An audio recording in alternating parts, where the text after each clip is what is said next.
This would be the penultimate class of the course transport phenomena.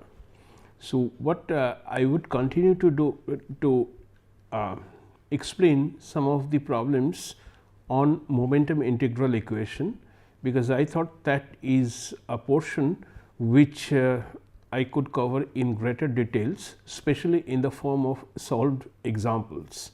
So, this would again be a tutorial class on momentum integral equation. The specific problem which we are going to solve in this class is about flow in a horizontal duct. So, a duct is formed by two parallel plates and air starts to flow in the duct, and the ducts are well rounded. So, that it is going to start as a laminar boundary layer, but as it grows it will become turbulent, and we know what is the thickness of the boundary layer at some distance into the duct. So, the geometry of the duct is horizontal. We have flow of air in the horizontal duct, and there are two stations 1 and 2. One is right at the mouth of the duct, at which point the flow is uniform. That means, the velocity is not a function of distance between the ducts, the velocity is uniform across the cross section. But at location 2, since the boundary layer has formed on both the top plate of the duct and the bottom plate of the duct, the velocity at the free stream would definitely has to be higher than the velocity which we have at the beginning, because at the beginning the flow was uniform, but towards the end, I mean, if you look at the picture, I think it would be more clear to you. So, this is the picture that we have for the duct. So, what we have here is the air outside far from the duct is obviously still air. So, it does not have any velocity, and the pressure at that point is equal to 1 atmosphere. And this duct, which has been it is a horizontal duct, initially at location 1 at the entry point of the duct, the velocity is uniform and equal to 10 meter per second. When I come to point 2, location 2, at a distance of 5 meter, from 1, the thickness of the boundary layer both at the bottom, and we are going to have similar boundary layer at the top, this thickness delta 2 is equal to 100 millimeter. The separation between the plates, the dimension is h equals 300 millimeter. So, we have a system in which we have a duct, two stations, thickness of the boundary layer at location 2 is known to us, the separation between the two plates forming the duct is known, and we can take any width of the duct, it really does not matter. So, we can call this as width W. So, that is the width of the duct. The problem, if I can read the problem once again for you, is that the flow of air whose density is provided develops in a flat horizontal duct following a well rounded entrance section. The duct height h is 300 millimeter. Turbulent boundary layer grows on the duct walls, but the flow is not fully developed. So, that means the two boundary layers have started forming on from the entrance up to that point, but these two boundary layers have not touched each other. So, therefore, the flow is still developing. In this region the flow is inviscid, but inside the boundary layers the flow is still viscous, it is still two dimensional flow. It is a function of x as well as it is a function of y. It has been mentioned that the velocity profile in the boundary layer is given by the 1/7 power law equation, which you are aware of. The inlet flow is uniform at 10 meter per second, as I explained before. At section 2, the boundary layer thickness is delta 2 equals 100 millimeter. So, the first part of the problem, which we also have done in the last class, is we have to show that the displacement thickness delta star is equal to delta by 8. Then the next part is we have to calculate what is the static gauge pressure at section 2. What is the pressure at section 2? That means, we would like to know what is the value of P2, and this is P1, and outside it is P0 to be equal to 1 atmosphere. And third part of the problem is find the average wall shear stress between location 1 and location 2. okay, and the region outside it is still air with velocity equal to 0 and pressure equal to 1 atmosphere.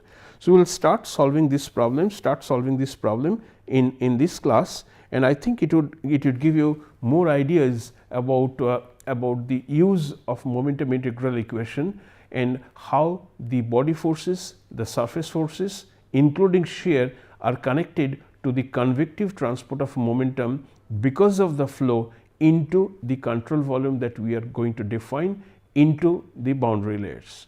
So, the first is starting with 1/7 power law, we have to show that the displacement thickness is equal to delta the thickness of the boundary layer at that given location divided by 8. So, that is the first part of our problem.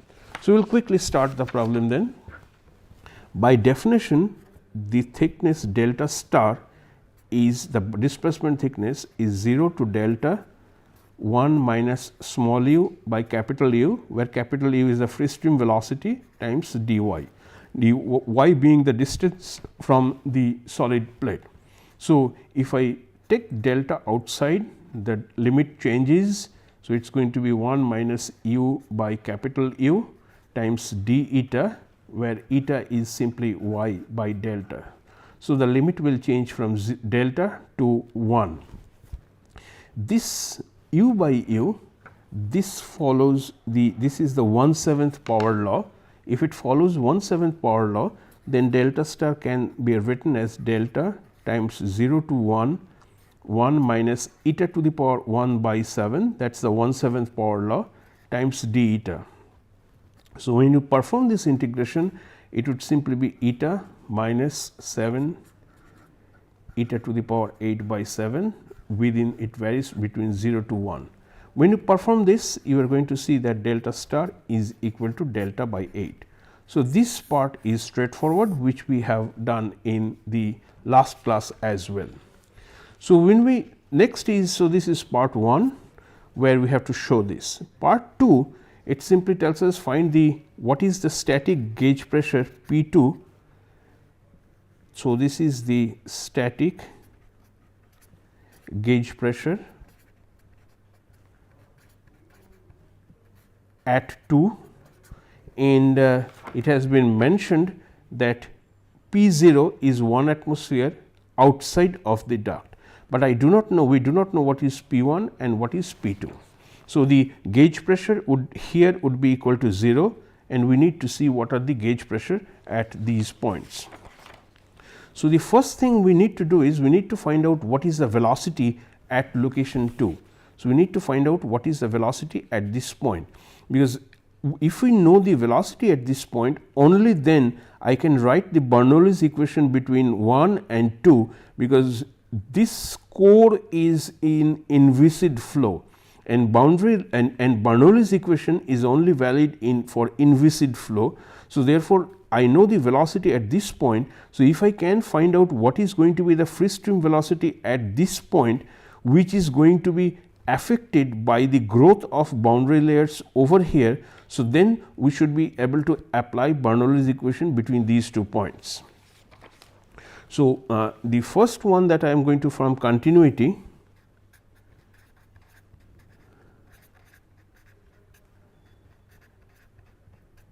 I can write V 1 A 1 is equal to V 1 times area is W, which is the width, constant width times h. So, at V 1 at 1, the entire area is under the velocity V 1, under the constant entry velocity V 1.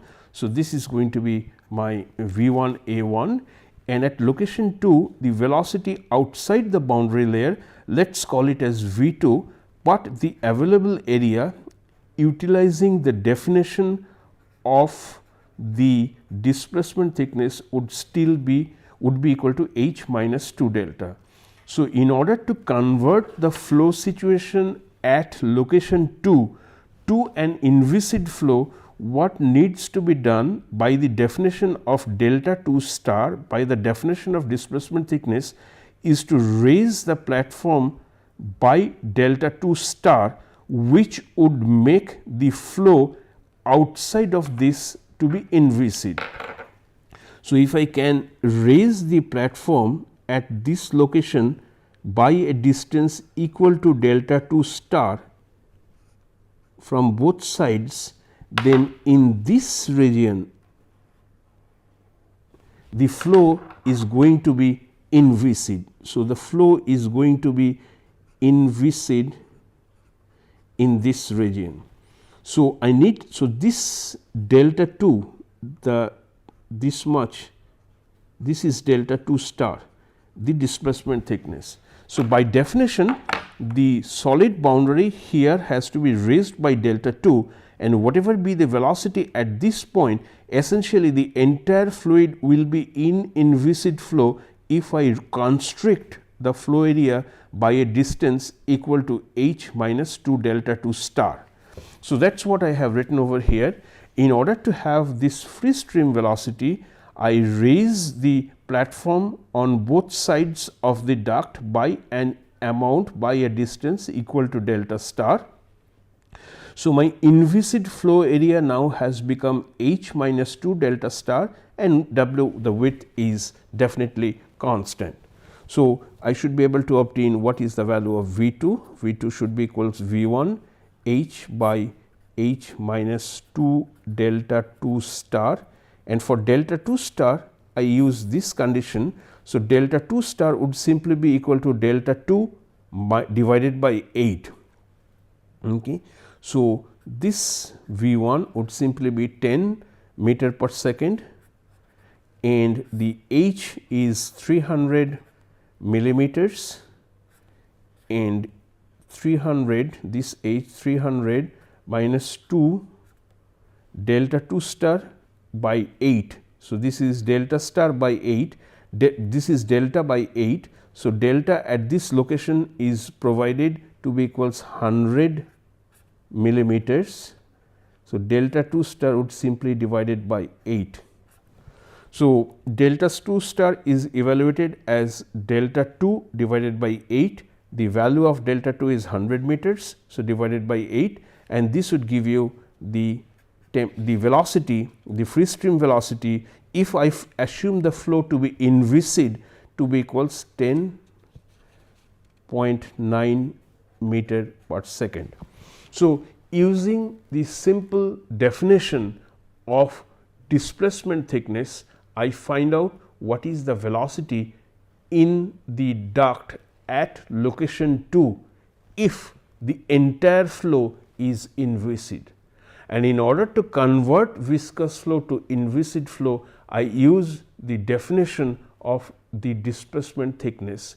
So, at displacement thickness at point 2, location 2, is simply the distance by which the two ducts will have to be brought closer to each other, such that the entire flow now becomes inviscid flow. And the moment it becomes inviscid, then I can apply Bernoulli's equation between point 1 and point 2 across any streamline, so to say. So, between point 0, which is outside of the duct, and point 1, between outside of the duct, which is point 0, and location 2. Since the entire flow starting from this point, the point 0, all the way up to 2 is now inviscid flow, I can write Bernoulli's equation between these 2 points. So, that is what I am going to do next. So, the Bernoulli's equation would simply tell you that between the outside, which is where the pressure is P 0, atmospheric pressure, by rho plus V 0 square by 2 is equal to some pressure inside the duct plus whatever be the velocity at that point divided by 2. So, this P could very well be P 1 or P 2, and the corresponding velocities are V 1 and V 2, all in inviscid flow. I also realize that since the air outside of the duct is still air, so my V naught is equal to 0, and therefore, the pressure, let us say of location 1, if I express in gauge pressure, which would simply be whatever be the pressure at 1 minus P naught, where P naught is the atmospheric pressure, So, if P naught is the atmospheric pressure, then P naught P 1 minus P 0 is the gauge pressure, which would simply be equal to, if I write this equation between location 0 and location 1, or I can write it for location 2 as well. So, if I write it for location 1, then P 1 minus P 0, which is the gauge pressure, would simply be equal to minus half rho V 1 square, which after you put the values of rho,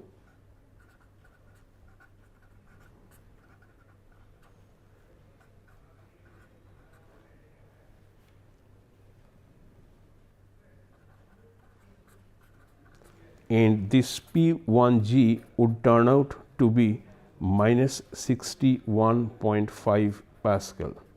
So, the negative sign in gauge pressure simply tells you that the pressure at 1 has to be less than the pressure at 0, which is obvious, which is intuitive, because unless the pressure here is less than the pressure outside, there will not be any flow through the duct. So, what you have to, so some external agency must have created a suction towards the other end of the duct, which simply draws the air into the duct. So, the pressure at this point would be less than P 0, which is atmospheric pressure. Since the pressure at 1 is less than atmospheric pressure, so therefore, the gauge pressure is going to be negative. And if we move towards point 2, the gauge pressure would be even more negative. So, that is what we are going to do next. So, my P 2 g would simply be equals P 2 minus P naught being the atmospheric pressure, minus half rho V 2 square. We have already calculated what is the value of V 2, which is 10.9 whole square. So, your P 2 g would be equal to minus 73.1 Pascal. So, these two pressures, these two gauge pressures would simply be used to work the next part of the problem. So, the part 2 is also complete. We know what is the static gauge pressure at section 2 as well as section 1. The next one is we have to find what is the average wall shear stress between 1 and 2. In order to do that, what I am going to do is I understand the flow is symmetric across this axis. The flow over this half and this half are symmetric. So, I am going to draw my control volume in one half of this and write the momentum integral equation and see if I can find out what is the average wall shear stress. So, my control volume, the one which I am going to use for my analysis, is the, let us say, the lower half of the duct area. So, it is lower half of the duct area. I have momentum coming in by convection, momentum going out by convection. There is a difference in pressure between this point and this point, and some wall shear stress is acting on the control volume. So, the wall shear stress is acting on the control volume in the reverse direction, reverse to that of the flow direction. The pressure difference forces the liquid to move from this side to this side. So, the two surface forces which are acting are due to pressure difference and due to shear. Since the duct is horizontal, there is no body force and you have convective transport of momentum and convective momentum out of the system. So, now I am going to write the momentum integral equation for this half of the duct and then see if I can find out what is the tau wall shear stress exerted, a wall shear stress that is exerted over here.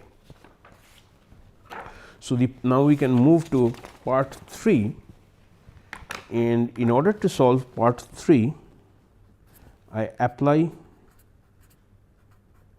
momentum integral equation using half of the duct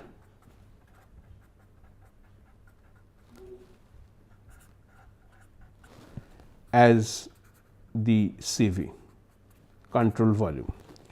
So, the momentum integral equation, the x component of momentum integral equation is f s x, the surface force in the x direction, plus f b x, body force in the x direction, is equal to del del t of control volume u, the velocity, rho d volume, plus over the control surface u, the local velocity, rho v dot dA. So, rho v dot dA is simply the mass flow rate which is either coming into the control volume or going out of the control volume. And according to the convention that we have used, if you recall, mass coming into the control volume is always taken to be negative, and the mass which is leaving the control volume will be positive, because the mass flow rate, if you see, it is the dot product of the velocity vector and the area vector. The last one, the area vector, always point normally outwards of a surface. So, clearly you can see that when V and A are directed oppositely, then you are going to have negative. So, flow into the control volume is always negative, flow out of the control volume is positive. So, with this and with our understanding that there is no body force acting on it, and we are working at a steady state. So, there is not going to be any accumulation of momentum inside the control volume. The surface forces must be balanced by the net transport of convective momentum into the system. First surface force, you are going to have a pressure force, and you are also going to have shear which is acting on the control volume. The first pressure is P1 minus P2, these are the gauge pressures multiplied by the area, and since I am using half of the duct, so the area is simply going to be W times H by 2. And if wall shear stress, average wall shear stress is tau bar, so therefore, the force exerted due to shear on the control volume would be equal to minus tau bar, because wall shear stress is exerted on the wall. So, therefore, the wall is going to exert a force equal but opposite direction, equal but in opposite direction, opposing the flow, and that is why we have this minus sign. It is working on an area W times L, where W is the width and L is the length. So, the area for pressure, you can clearly see the area on which the pressure force is acting is this area, which has area equal to whatever be the width multiplied by H by 2, whereas wall shear is acting on L times W. So, these are the two areas, the two areas are therefore different, and then this is going to be equal to V1 bar at this location. V1 bar is the velocity. So, the momentum would be mass times the velocity, mass rate in times the velocity. So, it is V1 is the velocity, and since the flow is in, it is going to be rho V1 bar times H by 2 into W. So, this is the area multiplied by the velocity gives you the volumetric flow rate. Volumetric flow rate multiplied by the density would give you the mass flow rate. Since it is mass in, that is why it is going to be negative. And the last part, the second part can be thought of as consisting of two parts. One is A and let us say this is B.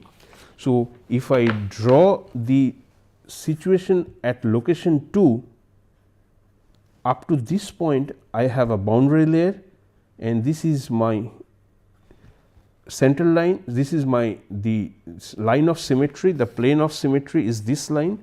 So, this is A, where the flow is through the boundary layer, and this is B, where the flow is through the inviscid region. So, the flow at 2 can be thought of as if it is consisting of two separate layers. In one I have viscous flow, in the other I have inviscid flow. So, A and B both will consist if I find out what is the momentum that goes out through A and B, then I know what is the total momentum which is going out of 2. Therefore, the amount which passes through A is 0 to delta 2 u rho u w dy. Note two things is that u is a function of y in the A region, therefore, I am using the integral sign and I know that my thickness of my A is up to delta 2. So, this part integration of rho u w dy, this is the mass flow rate which leaves the control volume. Since it leaves the control volume, it is plus and it is to be multiplied with the velocity, with the local velocity and integrated from 0 to delta 2 to obtain the rate of momentum which goes out of the control volume because of the flow.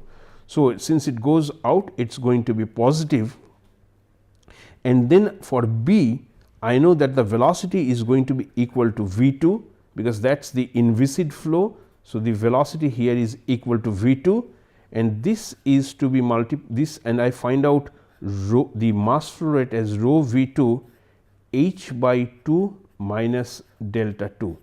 So, this total distance is h by 2 and I subtract delta 2 from there. So, this is the region through which inviscid flow takes place, this multiplied by V times W. So, this is the area, total area of B, of the region B, h by 2 minus delta 2 multiplied by whatever be the constant width multiplied by V 2 would multiplied by V 2 would give me the volumetric flow rate through region B, multiplied by rho would give me the mass flow rate through region 2, and I multiply it with the velocity again in order to obtain what is the momentum that goes out of this part of the control volume. So, this is for part A, region A, and this is for region B. In one case I have viscous flow, the velocity is a function of y, that is why I need to integrate. In region B the velocity is a constant, area is constricted h by 2 minus delta 2, and in both cases momentum is going out, mass is going out of the system, that is why they are going to be plus. So, if this is your governing equation which gives you the average value of tau in here. So, let us separately work out what is going to be the value of A and that of B. So, if I find out A, if I am finding out A, so which is 0 to delta 2 u rho u w dy. So, this would simply be equal to, if I divide it by V 2 square, it is going to be 0 to delta 2 u by V times rho u by V times w dy. Now, all these are at location 2 corresponding to. So, this is essentially u 2 by V 2, and I can, instead of y, I can write eta to be y by delta. So, if I do that, my integration sign changes from 0 to 1, and the final expression for this would be rho V 2 square, sorry, this is V 2 square, V 2 square times delta 2 times w 0 to 1, and what you have is then u 2 by V 2 whole square. That is what you have in here. Since it is following 1/7 power law, u 2 by V 2 is simply going to be eta. So, u 2 by V, u by V at location 2, square of that would simply be equals eta to the power 2 by 7. So, eta to the power 2 by 7 times d eta. So, when you perform the integration, it is going to be rho V 2 square 7 by 9 delta 2 times w. one more time, what I have done here is I have divided the flow at location 2 as if consisting of two subflows. The part A, which I have denoted, this through the part A viscous flow is taking place, through part B inviscid flow is taking place. If it is inviscid flow, then finding out the mass flow rate is simple. Just multiply the constant velocity V2 with the area. What is the area? The one that is remaining after you subtract delta 2 from the total H by 2. So, the area through which inviscid flow takes place is H by 2 minus delta 2, the whole thing multiplied by the constant width W. Multiply that with the constant velocity V2, you get the volumetric flow rate. Multiply this volumetric flow rate with rho, the density, and you get the mass flow rate. This mass flow rate is to be multiplied by velocity V2 again in order to obtain what is the momentum flow rate, what is the flow out of the control volume by convection. Next is you are going to find out the momentum flow out of the control volume in the region A, where viscous forces are important and where the velocity in the x direction is a function of y, is an indeterminate function of y, or it is a function of y that we are saying that it is going to follow 1/7 power law.